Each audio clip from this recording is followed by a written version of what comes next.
अगर वो तुम्हें छोड़कर जा रही है तो उसे रोकने की सबसे बड़ी गलती मत करना। स्टोइक फिलॉसफी कहती है जिसे जाना है उसे जाने दो, क्योंकि जो इंसान तुम्हारी गैरहाजिरी में भी तुम्हें याद करे वही इंसान तुम्हारी मौजूदगी का हकदार होता है। आज मैं तुम्हें वो काम बताने वाला हूं जो तुम करोगे, और अगर उसके अंदर थोड़ा भी सच बाकी है तो वो खुद लौट कर आएगी, भीख बनकर नहीं बल्कि इज्जत बनकर। चैप्टर 1, कंट्रोल छोड़ो, यही असली ताकत है। स्टोइक फिलॉसफी की पहली सीख है, जो तुम्हारे कंट्रोल में नहीं है उसे पकड़ने की कोशिश मत करो। जब कोई इंसान जाने का फैसला कर लेता है तो उसका दिल अब तुम्हारे हाथ में नहीं रहता, और जो चीज तुम्हारे हाथ में नहीं है उसे जोर से पकड़ना उसे और दूर धकेल देता है। यहीं ज्यादातर लोग टूटते हैं।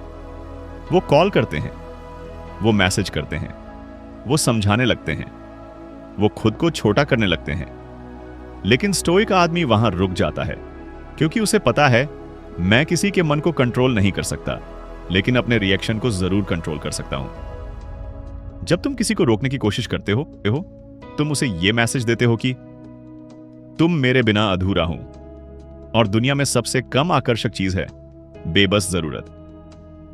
स्टोइसिज्म सिखाता है जरूरत मत बनो, चॉइस बनो। अब ध्यान से सुनो। जब तुम कंट्रोल छोड़ते हो तुम हार नहीं मानते, तुम खुद को बचाते हो। तुम ये कहते हो अगर तुम रहना चाहते हो तो पूरे दिल से रहो, और अगर जाना चाहते हो तो रास्ता साफ है। यही लाइन सामने वाले के दिमाग में गूंजती है। स्टोइक आदमी जानता है जिसे रोका गया है वो सम्मान नहीं करता, लेकिन जिसे आजादी दी गई है वो सोचता जरूर है, और सोच याद में बदलती है। Chapter 2, silence is power. चुप्पी क्यों तोड़ देती है? सामने वाले को स्टोइक फिलॉसफी कहती है जब शब्द बेकार हो जाए तब चुप्पी हथियार बन जाती है। जब वो दूर जाती है तो उसका दिमाग एक चीज एक्सपेक्ट करता है, मैसेज, कॉल, लंबी एक्सप्लेनेशंस, रोना, मनाना। और जैसे ही तुम ये सब करते हो वो मेंटली जीत जाती है, क्योंकि अब उसे पता है ये अभी भी वहीं खड़ा है जहां मैंने इसे छोड़ा था। स्टोइक आदमी यहां अलग खेल खेलता है। वो कुछ नहीं करता, ना कैसे हो, ना क्यों ऐसा किया, ना आखिरी बार बात कर लो, बस शांति। और यही शांति सामने वाले को असहज कर देती है।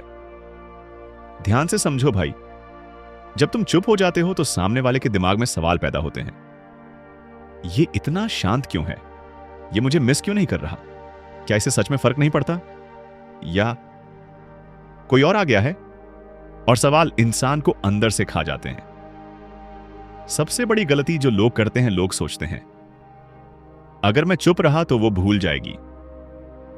स्टोइसिज्म कहता है अगर तुम चुप नहीं रहे तो वो तुम्हारी कद्र कभी नहीं करेगी। शब्द सस्ते होते हैं, प्रेजेंस भी सस्ती हो जाती है जब वो हर वक्त उपलब्ध हो, लेकिन साइलेंस रेयर होता है, और रेयर चीजें ही सोच में आती हैं। साइलेंस का असली असर तुम चुप रहते हो और वो बोलने लगती है अपने मन में। वो तुम्हारी बातें याद करती है, तुम्हारे रिएक्शंस याद करती है और फिर कंपेयर करती है। पहले ये ऐसा नहीं था।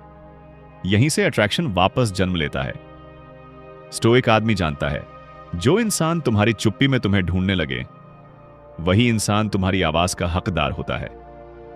Chapter 3, self respect greater than attachment. जुड़ाव नहीं, आत्मसम्मान चुनो।